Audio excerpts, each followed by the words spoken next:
ಸಿಎಂಗೆ ಇವತ್ತು big relief ಸಿಕ್ಕಿದೆ. ಈ ಮುಡಾ ಕೇಸ್ನಲ್ಲಿ ಏನು ಸಿಬಿಐ ತನಿಖೆಗೆ ವಹಿಸಬೇಕು ಅಂತ ಅರ್ಜಿಯನ್ನು ಸಲ್ಲಿಸಲಾಗಿದೆ. ಸದ್ಯಕ್ಕೆ ಅದಕ್ಕೆ ಮನ್ನಣೆ ಸಿಕ್ಕಿಲ್ಲ.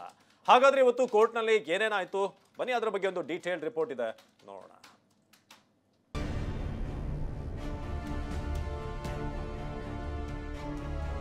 ಇದರಲ್ಲಿ ಯಾವುದೇ ರೀತಿಯಾದಂಥ ಕಾನೂನಾತ್ಮಕ ಅಂಶಗಳಿಲ್ಲ ಸಿಬಿಐಗೆ ಹಸ್ತಾಂತರ ಮಾಡಲು ಅಂತೇಳಿ ವಜಾ ಮಾಡಿದೆ. ಇಲ್ಲಿ ಕಾಯ ಪ್ರಶ್ನೆನೆಲ್ಲ ಕೂಡಲೇ ನಾವು ಈ ಪ್ರಕರಣ ಮಾನ್ಯ ಸರ್ವೋಚ್ಚ ನ್ಯಾಯಾಲಯಕ್ಕೆ ಮೇಲ್ಮನೆ ಸಲ್ಲಿಸ್ತೀವಿ. ನಾವು ಹೋಗ್ತೀವಿ, ಸುಪ್ರೀಂ ಕೋರ್ಟ್ ಹೋಗ್ತೀವಿ.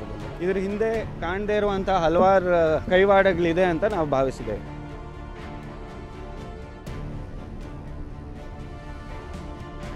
ಸಿಎಂಗೆ ಸದ್ಯಕ್ಕೆ ರಿಲೀಫ್, ಸಿಬಿಐ ತನಿಖೆಯಿಂದ ಬಚಾವ್. ಮುಡಾ ಬ್ರಹ್ಮಾಂಡ ಭ್ರಷ್ಟಾಚಾರದಲ್ಲಿ ಲೋಕಾಯುಕ್ತ ಏನು ತನಿಖೆ ಮಾಡ್ತಿದೆ, ಆದ್ರೆ ಇದರ ಮೇಲೆ ನಂಬಿಕೆ ಇಲ್ಲ ಅಂತ ಸಿಬಿಐ ತನಿಖೆಗೆ ಒತ್ತಾಯ ಕೇಳಿ ಬಂದಿತ್ತು. ದೂರುದಾರ ಸ್ನೇಹಮಯಿ ಕೃಷ್ಣ ಹೈಕೋರ್ಟ್ ಮೆಟ್ಟಿಲೇರಿದ್ರು. ಈ ಅರ್ಜಿಯ ವಿಚಾರಣೆ ನಡೆಸಿದ ಹೈಕೋರ್ಟ್ ಸಿದ್ದರಾಮಯ್ಯಗೆ ಸಿಹಿ ಸುದ್ದಿಯನ್ನೇ ಕೊಟ್ಟಿದೆ. ಅರ್ಜಿ ವಜಾ ಮಾಡುವ ಮೂಲಕ ಸಿಬಿಐ ತನಿಖೆಗೆ ವಹಿಸಲು ನಿರಾಕರಿಸಿದೆ. ಈ ಮೂಲಕ ಸಂಕಷ್ಟದಿಂದ ಸಿಎಂ ಪಾರಾಗಿದ್ದಾರೆ.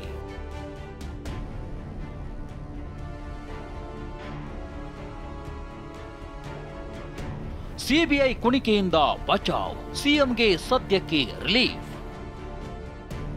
ಮುಡಾ ಪ್ರಕರಣದ ತನಿಖೆ ಸಿಬಿಐಗೆ ವಹಿಸಲು ನಕಾರ. ಹೈಕೋರ್ಟ್ನಿಂದ ಸ್ನೇಹಮಯಿ ಸಲ್ಲಿಸಿದ್ದ ಅರ್ಜಿ ವಜಾ. ಮುಡಾದಲ್ಲಿ 14 ಸೈಟ್ ಹಂಚಿಕೆ ವಿಚಾರದಲ್ಲಿ ಲೋಕಾಯುಕ್ತ ಮತ್ತು ಇಡಿ ತನಿಖೆ ನಡೆಸುತ್ತಿದೆ.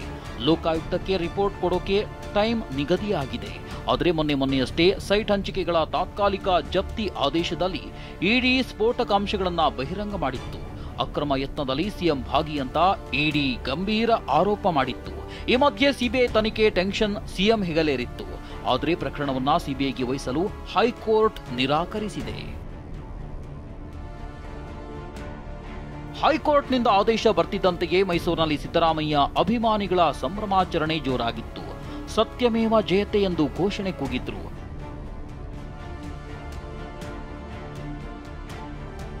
ಹಾಗಾದ್ರೆ ನ್ಯಾಯಮೂರ್ತಿ ಎಂ ನಾಗಪ್ರಸನ್ನ ಅವರಿದ್ದ ಹೈಕೋರ್ಟ್ ಪೀಠ ಆದೇಶ ಕೊಟ್ಟಿದ್ದೇನು? ಸಿಎಂ ವಿರುದ್ಧದ ಮುಡಾ ಕೇಸ್ ಸಿಬಿಐಗೆ ನೀಡಲು ಹೈಕೋರ್ಟ್ ನಿರಾಕರಿಸಿದ್ದು, ಸ್ನೇಹಮಯಿ ಕೃಷ್ಣ ಸಲ್ಲಿಸಿದ್ದ ಅರ್ಜಿಯನ್ನು ವಜಾಗೊಳಿಸಲಾಗಿದೆ.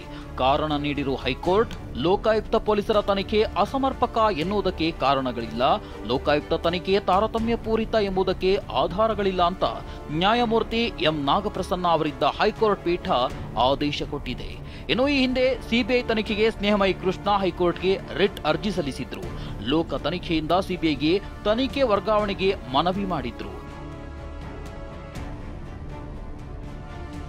ಇನ್ನು ಸಿಎಂ ಕಾನೂನು ಸಲಹೆಗಾರ ಎಎಸ್ ಪೊನ್ನಣ್ಣ ಪ್ರತಿಕ್ರಿಯಿಸಿ, ಸಿಬಿಐಗೆ ವಹಿಸಲು ಕಾರಣವಾದ ಅಂಶಗಳಿಲ್ಲ ಅಂತ ಕೋರ್ಟ್ ಹೇಳಿದೆ. ಅವರು ಸುಪ್ರೀಂ ಕೋರ್ಟ್ಗೆ ಹೋದ್ರೆ ನಾವು ಹೋಗ್ತೀವಿ ಎಂದಿದ್ದಾರೆ. ಇದು ಸಿಬಿಐ ತನಿಖೆಗೆ ಹಸ್ತಾಂತರ ಮಾಡುವಂಥ ಅಂಶಗಳು ಇದೆಯಾ ಇಲ್ಲ, ಸರ್ವೋಚ್ಚ ನ್ಯಾಯಾಲಯ ನಮ್ಮ ಉಚ್ಚ ನ್ಯಾಯಾಲಯದ ಆದೇಶಗಳ ಅಡಿಯಲ್ಲಿ ಯಾವ್ದು ಮಾಡಬೇಕು ಅಂತ ಹೇಳುವಂಥದ್ದು 3 ಮಾಡಿದ್ದಾರೆ.